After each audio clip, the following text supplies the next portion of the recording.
നരേന്ദ്രമോദി തിരുവനന്തപുരത്ത് വന്നപ്പോൾ എന്തെങ്കിലും പുതുതായി കിട്ടിയോ? കോർപ്പറേഷൻ ബി പിടിച്ച ഒരു പശ്ചാത്തലത്തിലാണ് വരവ്. ഏറെ പ്രതീക്ഷയോടെ എല്ലാവരും കാത്തിരുന്നു. ആ പ്രതീക്ഷ സഫലമായോ? അല്ല, അത് ഈ നരേന്ദ്രമോദിയുടെ ഇവിടുത്തെ പ്രഖ്യാപനത്തിലല്ല, ഇനി അദ്ദേഹത്തിന് കൈമാറിയ വികസന രേഖ അടക്കമുള്ള കാര്യങ്ങളിൽ അതെല്ലാം ഉൾക്കൊള്ളിച്ചിട്ടുണ്ട്. അതെല്ലാം കേന്ദ്ര സർക്കാർ സമ്മതിച്ച പദ്ധതികളുമാണ്. ആ വിധത്തിലുള്ള വികസനങ്ങൾ അദ്ദേഹം പിന്നെ ഓരോന്നും എണ്ണി ഇവിടെ പറഞ്ഞില്ലെങ്കിലും അദ്ദേഹം ഏറ്റവും പ്രധാനമായിട്ട് പറഞ്ഞത് കേരളത്തിനെ സ്റ്റാർട്ടപ്പ് നഗരമാക്കി ഉയർത്തും. കേരളത്തിൻ്റെ ഏറ്റവും പ്രധാനപ്പെട്ട ഒരു സ്റ്റാർട്ടപ്പ് നഗരമായി തിരുവനന്തപുരത്തെ മാറ്റും. തിരുവനന്തപുരം ഇന്ത്യയിലെ പ്രധാനപ്പെട്ട നഗരങ്ങളിലൊന്നായിട്ട് മാറുന്നതിന് വേണ്ട നടപടികൾ കേന്ദ്ര സർക്കാരും അതുപോലെ തന്നെ അവിടെ നടക്കുന്ന വിവിധ പദ്ധതികളും വഴി, കേന്ദ്ര സർക്കാർ ആവിഷ്കരിച്ചിട്ടുള്ള വിവിധ പദ്ധതികളും വഴി അത് നടപ്പിലാക്കും എന്ന് തന്നെയാണ്. അതുപോലെ തന്നെ അദ്ദേഹം ഇവിടെ വെച്ച് സ്വനിധി ക്രെഡിറ്റ് കാർഡുകൾ ദേശത്തിന് ഒന്നാകെ നൽകുന്ന പദ്ധതി ഇന്ന് ഉദ്ഘാടനം ചെയ്യുകയുണ്ടായി. ആ പദ്ധതി ഇവിടെ വെച്ചാണ് പ്രകാശനം ചെയ്തത്. അതിൻ്റെ ലക്ഷ്യവും സാധാരണക്കാരായ തട്ടുകടക്കാർ, അതുപോലെ തന്നെ ഉന്തുവണ്ടിക്കാർ, അങ്ങനെ ഡൗൺ റോഡനായിട്ടുള്ള വ്യാപാരം നടത്തുന്ന ചെറിയ കച്ചവടക്കാർക്ക് മുഴുവൻ ഗുണം കിട്ടുന്ന ഒരു ക്രെഡിറ്റ് കാർഡ് പദ്ധതിയാണ്. പെട്ടെന്ന് യാതൊരു വിധ ബാധ്യതകളും അല്ലെങ്കിൽ ബന്ധനങ്ങളും ഇല്ലാതെ ലോൺ കിട്ടുന്നതിനുള്ള 10,000, 20,000, 15,000 ഒക്കെ പെട്ടെന്ന് കൈമാറുന്നതിന് പലയിടത്തും ഇപ്പോൾ നമ്മൾ കണ്ടിട്ടുണ്ടാകും. വലിയ പലിശ കൊടുത്താണ് അവർ 5,000, 10,000 രൂപ വരെ ഈ താഴത്തെ തട്ടിൽ കച്ചവടം നടത്തുന്ന സ്ട്രീറ്റ് വെണ്ടേഴ്സും ഒക്കെ ദൈനംദിന കച്ചവടം നടത്താനായിട്ട് കൊണ്ടുവന്ന് ആ കിട്ടുന്ന ലാഭം മുഴുവൻ വൈകുന്നേരം ആകുമ്പോൾ തിരിച്ചു കൊടുക്കുകയും ചെയ്യുന്ന അവസ്ഥയുണ്ട്. അപ്പോൾ അതെല്ലാം മനസ്സിലാക്കിക്കൊണ്ട് ഇന്ത്യ ഒട്ടാകെ നടത്തുന്ന ആ പദ്ധതിയുടെ ഉദ്ഘാടനം ഇവിടെ വെച്ചാണ് പ്രധാനമായും നടന്നിരിക്കുന്നത്. പിന്നെ BJPയുടെ ഏറ്റവും പ്രധാനപ്പെട്ട പ്രത്യേകത എന്ന് അദ്ദേഹം പറഞ്ഞത് വികസിത ഭാരതം തന്നെയാണ്. വികസിത ഭാരതത്തിന് വികസിത നഗരങ്ങൾ BJPയുടെ ഏറ്റവും വലിയ മുദ്രാവാക്യമാണ്.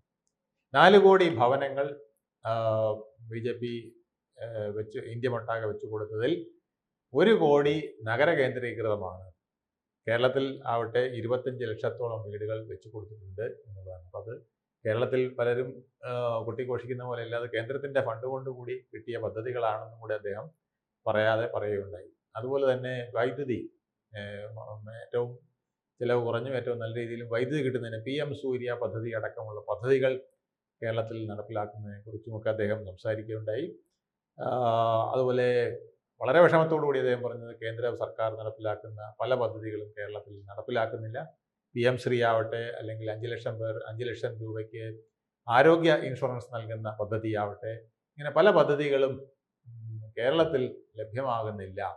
അത് കേരള സർക്കാർ തടസ്സം നിൽക്കുന്നു എന്ന മട്ടിലാണ് അദ്ദേഹം പറഞ്ഞത്. പ്രധാനമന്ത്രി ആവാസ് യോജന അടക്കമുള്ള പദ്ധതികളിൽ, PM ശ്രീ അടക്കമുള്ള പദ്ധതികളിൽ ലക്ഷം പേർക്ക് വീടുകൾ നൽകിയിട്ടുണ്ട്. വീടുകൾ നൽകി. ഈ പദ്ധതികളൊന്നും പൂർണ്ണമായി വേണ്ട രീതിയിൽ നടപ്പിലാക്കാൻ എന്നിട്ടും കേരളത്തിന് കഴിഞ്ഞിട്ടില്ല. PM ശ്രീ പദ്ധതി വഴി കുട്ടികൾക്ക് മികച്ച വിദ്യാഭ്യാസം നൽകുന്നതിന് ഇന്ത്യയിലെ മറ്റ് പല സംസ്ഥാനങ്ങൾക്കും കഴിയുമ്പോൾ കേരളത്തിന് അത് കഴിയാതെ വരുന്ന അവസ്ഥയും അദ്ദേഹം പ്രത്യേകമായിട്ട് പറയുകയുണ്ടായി. അതുപോലെ തന്നെയാണ് ഈ 12 ലക്ഷം രൂപ വരെ വാർഷിക വരുമാനമുള്ള സർക്കാർ ജീവനക്കാർ, മറ്റ് ഇതര സ്ഥാപനങ്ങളിലെ ജീവനക്കാർ എന്നിവർക്ക് ഇപ്പോൾ നോ ടാക്സ് പോളിസി വന്നതോടുകൂടി നികുതി ഇല്ലാതിരിക്കുന്നു. വ്യക്തിഗത നികുതി നമ്മൾ അടയ്ക്കേണ്ട പേഴ്സണൽ ടാക്സ് നമുക്ക് ഒഴിവാക്കി കിട്ടിയിരിക്കുന്നു എന്നുള്ളത്. അതുപോലെ തന്നെ SC ST വിഭാഗങ്ങൾക്കും, അതുപോലെ മത്സ്യത്തൊഴിലാളികൾ, മറ്റ് പിന്നോക്ക വിഭാഗങ്ങൾ എന്നിവർക്കൊക്കെ ലോൺ ലഭിക്കുന്നതിനായിട്ട് ബാങ്കിൽ വായ്പയ്ക്ക് ചെല്ലുമ്പോൾ അവിടെ ഈട് നൽകേണ്ട ഒരു ബാധ്യത വരുന്നു. പലർക്കും ഈട് നൽകാൻ ഉണ്ടാവില്ല, വസ്തു ഈട് നൽകാനുണ്ടാവില്ല, സ്വർണം ഈട് നൽകാനുണ്ടാവില്ല. അതുകൊണ്ട് അവർക്ക് ലോൺ ലഭിക്കാതെ വരുന്ന ഒരു സാഹചര്യമുണ്ട്. അത് അവരുടെ ഭാവി വികസനത്തിന്, ഭാവിയുടെ ജീവിതത്തിൻ്റെ ദൈനംദിന പ്രവർത്തനങ്ങളെ പോലും ബുദ്ധിമുട്ടിലാക്കുന്നുണ്ട്. അത്തരം പ്രശ്നങ്ങൾ ഒഴിവാക്കുന്നതിനായി കേന്ദ്ര സർക്കാർ ഇവർക്ക് ഈട് നിന്നുകൊണ്ട് ഈ പാവപ്പെട്ട മനുഷ്യർക്ക്, SC ST വിഭാഗങ്ങൾക്കും മത്സ്യത്തൊഴിലാളിക്കും അതുപോലുള്ള മറ്റു വിഭാഗങ്ങൾക്കും ബാങ്ക് ലോണിന് കേന്ദ്ര സർക്കാരായിരിക്കും ഈട് നിൽക്കുന്നത്. അങ്ങനെ ഈട് നിന്നുകൊണ്ട് വായ്പ നൽകുന്ന ഒരു പദ്ധതി ഇപ്പോൾ അദ്ദേഹം ആവിഷ്കരിച്ചു വരികയാണ്. അത്തരമുള്ള നിരവധി പദ്ധതികൾ തിരുവനന്തപുരം പിന്നെ എടുത്തു പറഞ്ഞത് തിരുവനന്തപുരത്തിന് ഒരു സ്റ്റാർട്ടപ്പ് നഗരമാക്കി. അതാണ് ഏറ്റവും പ്രധാനമായിട്ട് പറഞ്ഞത്. കാരണം ഇവിടെ തൊഴിൽ സൗകര്യങ്ങൾ വർദ്ധിപ്പിക്കുക, ആ രീതിയിൽ ഒരു കൊമേഴ്ഷ്യൽ സെന്ററായിട്ട് വളരുന്നതിനുള്ള സൗകര്യങ്ങൾ ഇപ്പം തന്നെ ഉണ്ടല്ലോ.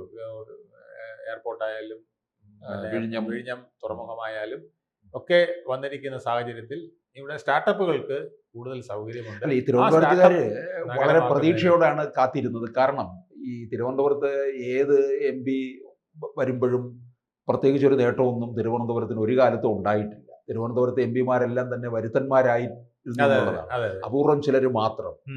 അവരിൽ നിന്ന് പോലും വലിയ നേട്ടമൊന്നും തിരുവനന്തപുരത്തിന് കിട്ടിയിട്ടില്ല. ഇപ്പൊ ഊറ്റകുടിയിൽ വന്ന് ശശി തരൂർ വരെ. അപ്പോൾ ഇനിയുള്ള സമയത്ത് ഈ BJP കോർപ്പറേഷൻ ഭരിക്കുന്ന ആ ഒരു സാഹചര്യത്തിൽ നേട്ടം തിരുവനന്തപുരത്തുകാർ പ്രതീക്ഷിക്കുന്നുണ്ട് എന്നുള്ളതാണ്. അതിന്റെ ഒരു വികസന രേഖ അവർ തയ്യാറാക്കിയിട്ടുണ്ട്. അത് അദ്ദേഹത്തിന് അവിടെ നിന്ന് കൈമാറിയിട്ടുണ്ട്. അതിൽ പ്രധാനമായിട്ട് പറയുന്നത് നഗര ശുചിത്വം തന്നെയാണ്. കേരളത്തിൽ പല നഗരങ്ങളെ അപേക്ഷിച്ച് കേരളത്തിൽ തിരുവനന്തപുരം നഗരത്തിന് ശുചിത്വത്തിന്റെ കാര്യത്തിൽ ഒരുപാട് പുറകോട്ട് വന്നിട്ടുണ്ട്. വിളപ്പിശാല മാലിന്യ പ്ലാന്റ് അടച്ചുപൂട്ടിയത് ഉൾപ്പെടെയുള്ള പ്രശ്നങ്ങൾ കാരണം ഇവിടെ ജൈവ മാലിന്യങ്ങൾ പലപ്പോഴും പന്നിക്ക് കൊടുക്കുന്നതാണ് പറയാറ്. അപ്പോൾ ഇത് ഇത്രയും നഗരത്തിലെ മുഴുവൻ മാലിന്യങ്ങളും തന്നെ ഏത് പന്നിയിരിക്കുന്നു എന്ന് നമ്മൾ പഴയ മേയർ ആര്യാരാജനോടൊക്കെ പലരും ചോദിച്ചിട്ടുണ്ട്. പക്ഷെ അതിനൊന്നും വ്യക്തമായ മറുപടി കിട്ടിയിട്ടില്ല. അപ്പോൾ ഇതെല്ലാം നമ്മുടെ കുളത്തിലും തോട്ടിലും കൊണ്ട് കലക്കുകയാണോ എന്നുള്ളത് സംശയമുണ്ട്. ഈ പല അസുഖങ്ങളും നമുക്ക് അജ്ഞാത രോഗങ്ങളൊക്കെ വരുന്നതിൻ്റെ കാരണം ഇതൊക്കെയാണെന്നുള്ളത് പലരും ഇപ്പോൾ വ്യക്തമാക്കിയിട്ടുണ്ട്. നമ്മുടെ മസ്തിഷ്ക ജ്വരമടക്കമുള്ളവ വരുന്നത് മാലിന്യത്തിൽ നിന്നാണ് എന്നുള്ളത് നമ്മുടെ ഡോക്ടർമാരൊക്കെ പല സ്ഥലങ്ങളിലും പറയുന്നുണ്ട്. അവർക്കും നേരിട്ടത് പറയാൻ വലിയ ബുദ്ധിമുട്ടാണെങ്കിൽ ഡോക്ടർ ഹാരിസിൻ്റെ അനുഭവം ആവുമെന്ന് അറിയില്ല.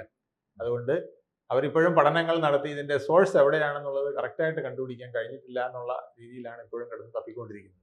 ഇതെല്ലാം മാലിന്യത്തിൻ്റെ അടിസ്ഥാനമാക്കി. അപ്പോൾ മാലിന്യ നിർമ്മാർജ്ജനം ഒരു വലിയ പദ്ധതിയായിട്ട് വരും. ഡ്രെയിനേജ് പദ്ധതികൾ കേരളത്തിൽ തിരുവനന്തപുരത്ത് ഏതാണ്ട് 101 വാർഡിലും ഡ്രെയിനേജ് പദ്ധതിക്കുള്ള സംവിധാനം, അതുപോലെ തന്നെ വെള്ളക്കെട്ട് പ്രശ്നങ്ങൾ വലിയ ഗുരുതരമായ പ്രശ്നമുണ്ട്. അത് പരിഹരിക്കുന്നതിന് ഈ പാർവതി പുതനാർ പോലുള്ള ലിങ്ക് ചെയ്തുകൊണ്ട് പല പദ്ധതികളും ഒക്കെ ആവിഷ്കരിക്കുന്നുണ്ട്. അതുകൊണ്ട് സ്മാർട്ട് സിറ്റിയുടെ തുടർ പദ്ധതികൾ ഇനിയും പലതും വരാനുണ്ട്.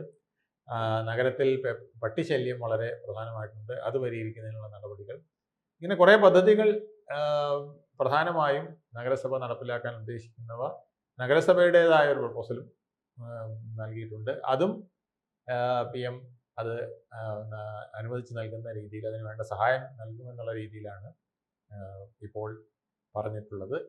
അപ്പോൾ ഇതെല്ലാം വളരെ അനുകൂലമായി വരുന്ന ഘടകങ്ങളായിട്ട് തന്നെയാണ് അവർ BJP പ്രസന്റ് ചെയ്യുന്നത്. അപ്പോൾ എന്തായാലും ഈ വരാൻ പോകുന്ന നിയമസഭാ തെരഞ്ഞെടുപ്പിനൊരു വലിയ ഉണർവാണ് മോദി തിരുവനന്തപുരത്ത് തുടങ്ങി വെച്ചതെന്നുള്ളതാണ്. തീർച്ചയായിട്ടും വലിയ ഉണർവുണ്ടാക്കുന്ന ഒരു ആവേശകരമായ ഒരു കാര്യമാണ് അദ്ദേഹം പറഞ്ഞത് മാറി മാറി LDF UDF സർക്കാരുകൾ വന്ന് കേരളത്തിനെ നശിപ്പിച്ചുകൊണ്ടിരിക്കുകയാണ്. ഒരാൾ വന്ന് മറ്റേയാളുടെ കള്ളങ്ങൾ മൂടി വയ്ക്കുന്നു, അടുത്തയാൾ വന്ന് മറ്റേയാളുടെ കള്ളങ്ങൾ മൂടി വയ്ക്കുന്നു. ഇങ്ങനെ പരസ്പരം പഴിചാരിക്കൊണ്ടും ഉത്തരവാദിത്തം ഏറ്റെടുക്കാത്തതും അഴിമതി നടത്തിക്കൊണ്ടും വർഗീയത നടത്തിക്കൊണ്ടും ഒക്കെ പോകുന്ന സർക്കാരുകളാണ് നിങ്ങൾക്കുള്ളത്. അതുകൊണ്ട് നിങ്ങൾ കുറേ വർഷങ്ങൾ പാഴാക്കി, പ്രത്യേകിച്ച് ഈ നൂറ്റാണ്ടിലെ 25 വർഷം പാഴാക്കി, ഇനിയുള്ള കാലമെങ്കിലും നിങ്ങൾ നല്ല രീതിയിൽ അടുത്ത ഒരു 25 വർഷം വികസിത് ഭാരതത്തിൻ്റെ 2047 നമുക്ക് പുതിയ മാറ്റങ്ങൾ ഉണ്ടാക്കാനായിട്ട് ഉള്ള ഒരു സാഹചര്യം കേരളത്തിലും ഒരുക്കണം. അതിന് ഈ മുന്നണികളെയൊക്കെ തഴഞ്ഞുകൊണ്ട് NDA അധികാരത്തിലേറ്റണം എന്നാണ് അദ്ദേഹം പറഞ്ഞു വെച്ചത്. കൂടുതൽ വാർത്തകളും വിശേഷങ്ങളും നിങ്ങളിലേക്ക് എത്താൻ ABC മലയാളം സബ്സ്ക്രൈബ് ചെയ്യുക, ബെൽ ബട്ടണും അമർത്തുക.